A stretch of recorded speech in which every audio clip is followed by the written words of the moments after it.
Ja, har du på record liksom? Klar? Ja. Perfect. Welcome to the February version of Subscription Coffee, Tasting with Friends. I can't believe it's already February.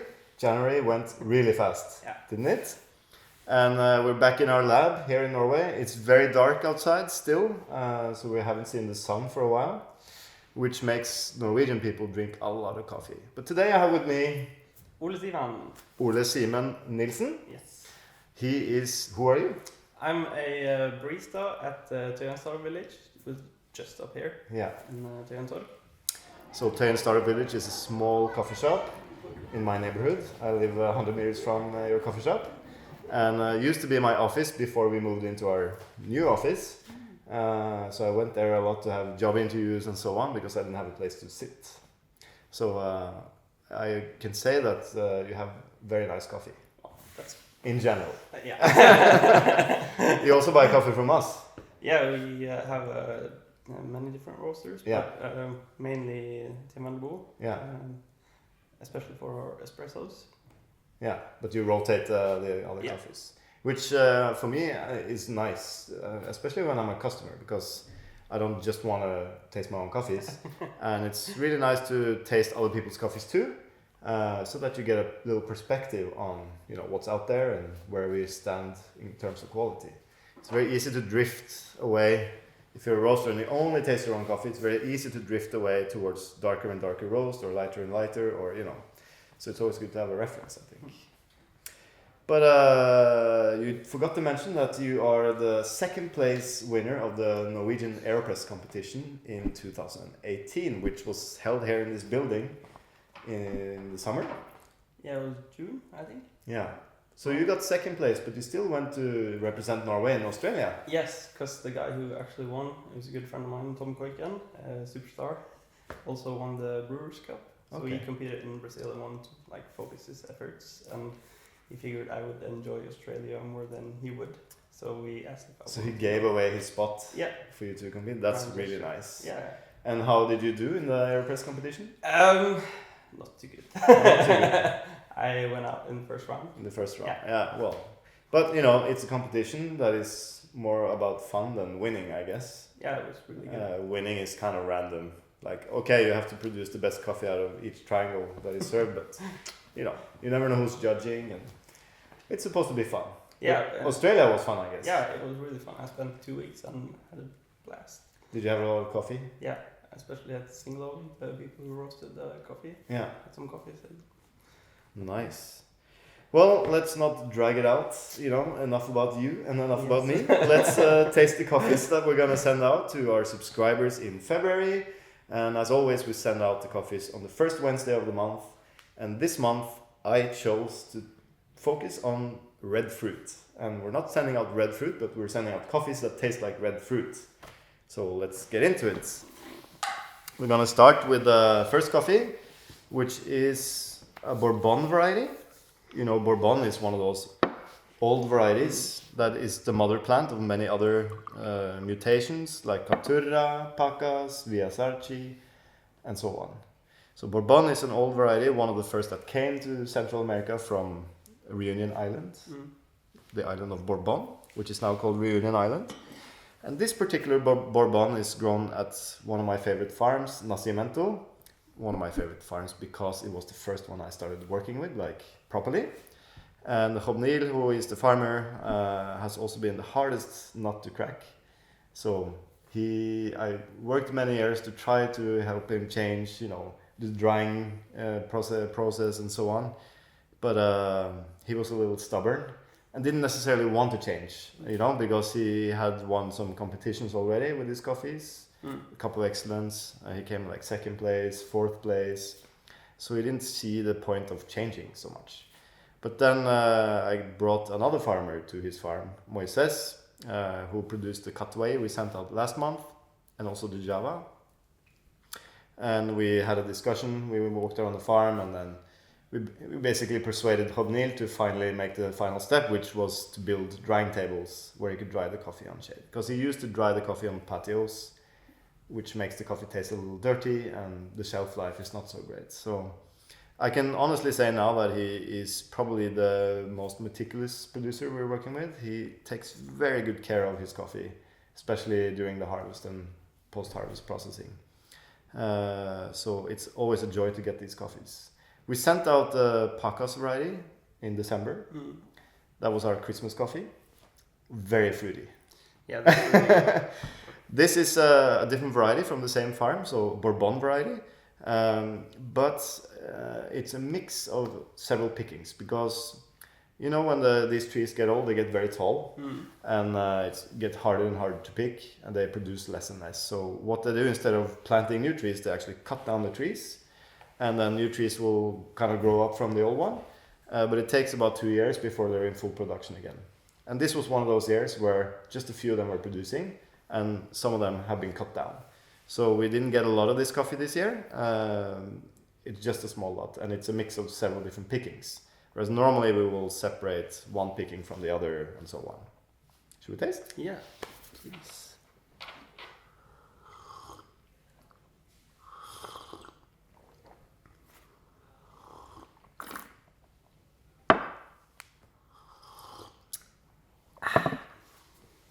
Pretty sweet. Yes. What do you think? It's very. It has like a really this pleasant acidic mouthfeel. Yeah. Which is Not too acidic, but the acidity is there to kind of back up the flavors, I think. it's not like in your face like a Kenyan would be, but it's more like a gentle tap on the shoulder. Yeah. Here I am. Hello. Yeah. Yeah, and for me, like it's kind of hard always when you taste one coffee alone to describe it. But for me, at least, I get this kind of a little bit of chocolatey tones, but it has this kind of cherry fruit, this kind of red type of fruit that is, not too acidic, very ripe, and also very sweet. So this is a Bourbon variety from Nacimiento, and we're sending that out to all subscribers. If you have 1 bag, 2 bags, or 3 bags. And then if you have 2 bags per month, we are going to send out another coffee that also tastes like red fruit, but maybe more towards purple, I would say.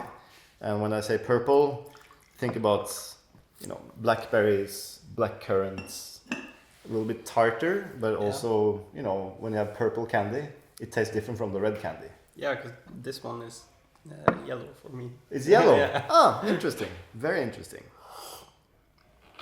So more like orange or something like that? Yeah, I'm not fully orange, but... Oh, man. Here you have acidity. Yes. This is... Ooh. Exactly, that's what I'm talking about. Which coffee is this?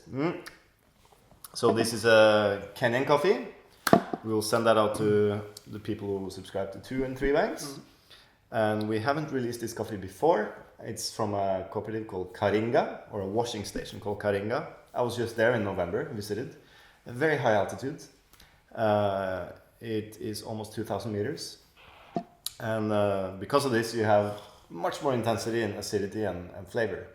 And it's SL28 mainly. There are also some SL34, and a little bit of the new hybrids, Ruiru 11 and Batian, but not too much of them. Because it's very high altitude, they don't have too much problems with leaf rust and so on. So the main variety here is SL28, and that's why you have these very fruity black currants. Yeah. And also high acidity because of the cold climate. It's not a huge washing station.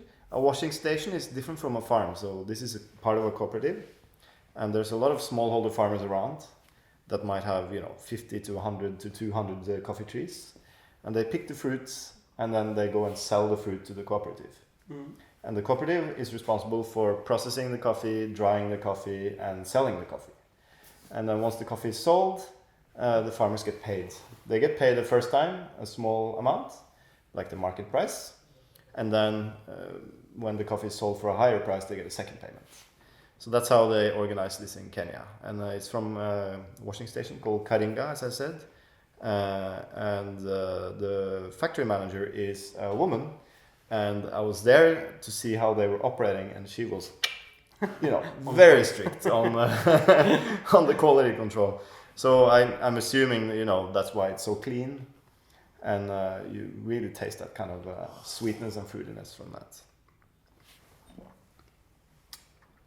Two different kinds of fruit, at least. Two different kinds of red fruit for me. Here you have yellow, and what color would you describe this as? They're not too different for me. But they're like a warmer color for me. Yeah, for me the Nacimiento has more weight. It's kind of a richer mouthfeel, a little bit heavier. Whereas the Kenyan is just pure fruit juice. Yeah. Like you could, if I told you this was a rosehip tea, you might just say, well, okay, yeah. Yeah, because it's kind of light and fruity. And there's a little secret at the end here. We're not gonna taste it because I'm sure you've tasted it before. But for those who subscribe to 3 bags, they have a little surprise. Oh. So we're actually sending out some Geisha. Oh. And I decided to do that just because it still tastes fantastic. It's the Geisha from the Caballeros. And, you know, we have a lot of new subscribers the first 3 months of the year. So it's kind of a proposal to them. Yeah, that's a treat. So they can really taste what high quality coffee can taste like. So, yeah. Kenyan coffee, probably my favorites all time in terms of flavor profile. But also Nacimiento, one of my favorite farms because of the person, but also the coffees are really nice, I think. They're really clean and transparent. Yeah. How would you brew this? Oh, I brewed the Nacimiento on the V60, which is really nice. And the Kenyan I would brew on an Aeropress, like a really long brew with. There's a way where you don't actually use the piston for other than just keeping the coffee in the chamber. Yeah. Like, you make a vacuum and you just take off the piston and you let it run through. Yeah, which makes it really clean and sweet. Have you written down this recipe online somewhere? Or? No, it's not online, but it's really simple. It's just like the one you use in bar with 14 grams and 200 grams of water. Yeah. Really hot water, and you just pour a little bloom first, and at 30 seconds you pour 200 grams, and you put in the piston at 45 seconds and just nudge it up a bit for the vacuum. Yeah. And just let it sit for like 2.5 minutes, and you stir the crust, so it goes down. So after 2.5 minutes, you remove the piston, stir, and then just let it go. Is that your recipe from the competition? Yeah, it is. So maybe not use that because he went out in the first round. But you can actually see the competition recipes, the winning recipes are online. Yeah.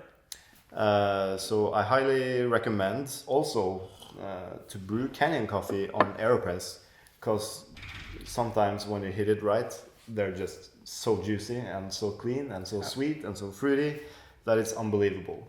So very good tip. So go to the World Aeropress Championship website. There's many different winning recipes there.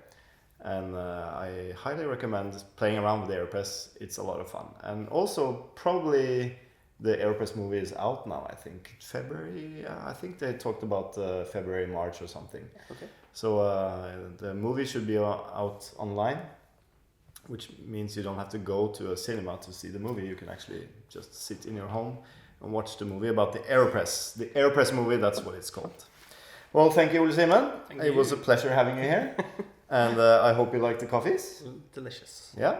I hope also the people at home like the coffees. And if you have any questions regarding brewing or comments on how we can improve these videos, just comment in the comment section below. And we will consider your suggestions or answer your questions if we have time. Thank you very much and happy February! Det var en bra take, hæ?